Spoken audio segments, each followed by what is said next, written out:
Today is the last day of the conference and it sits on a knife edge. We have an agreement that could be good, we have an agreement that could be bad. We're waiting to see what the ministers do in the last day to really make a difference and really do something that's going to help poor people in developing countries cope with the impacts of climate change that rich countries have caused. The polar bears were back again for their encore to talk about what's happening to humans in terms of climate change, saying it's not just polar bears that are affected by climate change, it's poor people in poor countries who are also affected. Save humans too! Save humans too! Save humans too! Save humans too! Save humans too! Save humans too! So what's this all about? Oxfam's trying to show that it's not just polar bears who are losing their habitats. Climate change is making the world unlivable for humans too. Climate change is happening right now and it's affecting poor people and poor communities all around the world.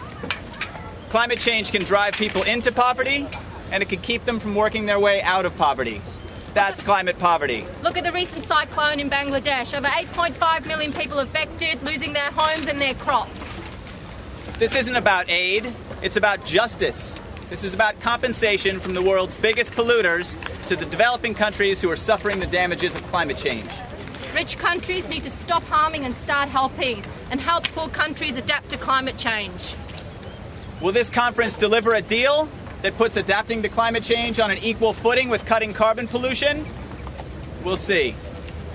Will this conference deliver compensation to poor countries so that they can adapt to climate change for what they didn't cause? We'll see.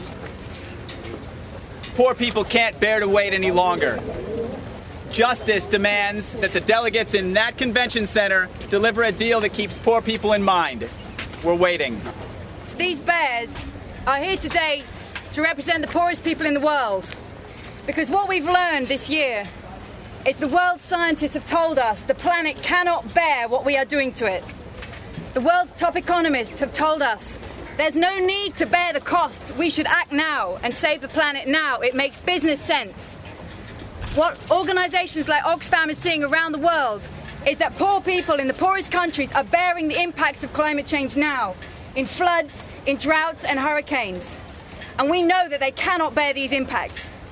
We're all gathered here in Bali because now the responsibility is with the world's politicians. They bear the responsibility to act on the science, to act on the economics, and to act on global justice, and to come to a deal here that means we do not have to bear this problem anymore.